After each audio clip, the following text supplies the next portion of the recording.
D. Watkins is currently a professor at the University of Baltimore. As a Black American, he experiences police brutality and injustice. The former member of the Baltimore Police Department, Daniel Herschel on the right, who is now sentenced to 18 years in jail for crimes involving police corruption, made his life extremely difficult. Through telling his story in contrast yet parallel with Herschel, he arrives at his main point in this last paragraph. In other words, by providing Watkins with justice at the end through putting Herschel in jail, the law circumvents solving police injustice against Black Americans. In his narrative, through providing specific details and learning about his life, Watkins reveals that Herschel is not racist, making the article not about Herschel as an individual contributing to this injustice, but to the system in America as a whole. Although Watkins makes many assumptions about Herschel's life to arrive at his conclusion, such as this first quote, he backs them up with direct quotations from Herschel that are parallel with his assumptions as evidence, such as, "I'm the police, I can do what I want." This way, the truth isn't skewed by Watkins' personal biases against Herschel, maintaining his credibility with the reader and keeping his work, although creative, still nonfiction and unbiased. In his article's introduction, Watkins makes clear his dislike for Herschel, stating, using the first quote, "This establishes credibility within readers, as he doesn't try to hide his personal bias, and instead using it to add to his narrative," stating the second quote. Watkins also establishes his scholarly status through this quote, further enhancing his credibility while using back and forth between conversational language and analysis to establish a human aspect to his character throughout the article. After establishing credibility and showing readers that he will not be biased and spew the truth, he proceeds to illustrate the system's injustice through not simply telling his story, but showing through concrete details and specific scenes in his life.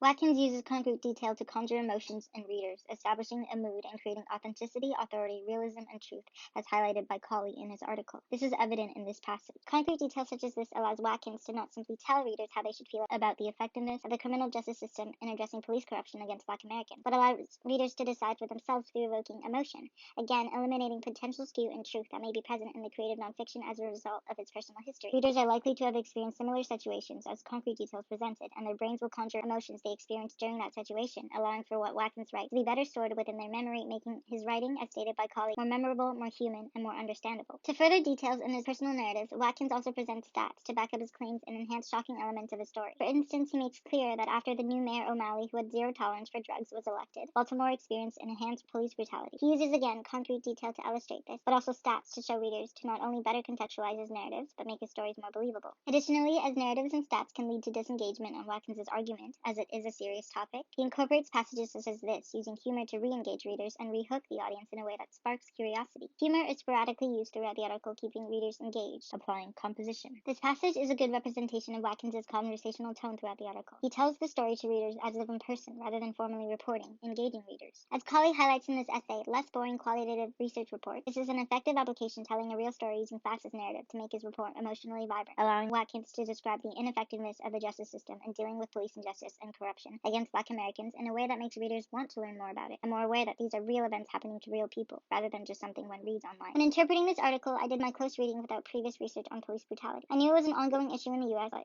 I'm not Black American. I knew the extent of the corruption in police departments, but wasn't subject to it. I'm not discriminated in the same way as an Asian, making me biased to side with the law. However, after reading Watkins' story and how the system avoids solving police corruption long-term and resorts to short-term solutions, like sentencing the few officers who actually get caught for their crimes, I did additional research on the subject and the history of discrimination against Black Americans, reading up on the history of race and policing. This provided me with a deeper understanding of why Watkins wanted to address the corruption of the criminal justice system, rather than just the police force. Laws must be changed in order to mitigate systematic racism and injustice in America. It allowed me to better visualize the author's narratives and view it better from his standpoint rather than just my own as a bystander. Therefore, I was able to interpret Watkins' article while being aware of my lens as a bystander and his as a victim of the system. Through using scenes in his life as evidence, Watkins allows readers to arrive at the conclusion on their own, rather than simply stating his opinion. To conclude, he combines concrete detail, humor, and conversational tone, while using stats to back up claims in his scenes. According to Colley's guidelines on creative nonfiction, he effectively nudges readers to arrive at similar conclusions as him without letting his personal experience and the context of his background with Herschel intervene.